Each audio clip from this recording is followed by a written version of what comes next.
अर्जुन उवाच किं तद्ब्रह्म किमध्यात्मं किं कर्म पुरुषोत्तम अधिभूतं च किं प्रोक्तम् अधिदैवं किमुच्यते।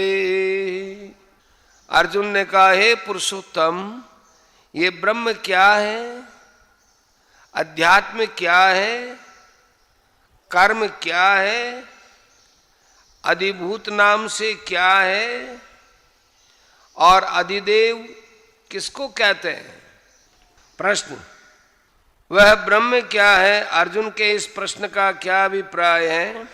उत्तर, ब्रह्म शब्द वेद, ब्रह्मा, निर्गुण परमात्मा, प्रकृति और ओंकार आदि अनेक तत्वों के लिए व्यवहृत होता है।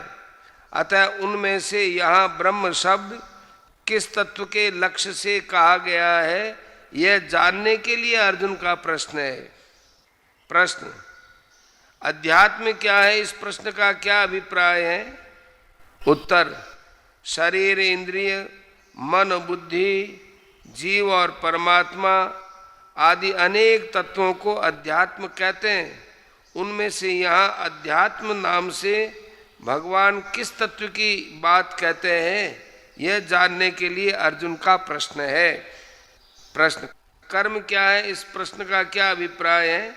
उत्तर, कर्म शब्द यहाँ यज्ञ, दान आदि शुभ कर्मों का वाचक है या क्रिया मात्र का, अथवा प्रारब्ध आदि कर्मों का वाचक है या ईश्वर की सृष्टि रचना रूप कर्म का, इस बात को स्पष्ट जानने के लिए यह प्रश्न किया गया है। प्रश्न, अधिभूत नाम से क्या कहा गया है? इस प्रश्न का क्या अभिप्राय है?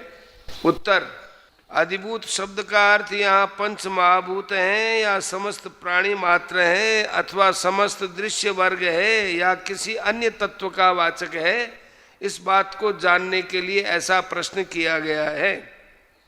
प्रश्न, अधिदैव किसको कहते हैं? इस प्रश्न का क्या अभिप्राय है? उत्तर, अधिदैव शब्द से यहाँ किसी अधिष्ठात्री देवता विशेष का लक्ष्य है या अदृष्ट हिरण्यगर्भ जीव अथवा अन्य किसी का, यही जानने के लिए प्रश्न किया गया है। प्रश्न, यहाँ पुरुषोत्तम संबोधन किस अभिप्राय से दिया गया है? उत्तर, पुरुषोत्तम संबोधन से अर्जुन ये सूचित करते हैं कि आप समस्त पुरुषों में श्रेष्ठ, सर्वज्ञ, सर्वशक्तिमान, सबके अधिष्ठाता और सर्वाधार हैं। इसलिए मेरे इन प्रश्नों का जैसा यथार्थ उत्तर आप दे सकते हैं, वैसा दूसरा कोई नहीं दे सकता।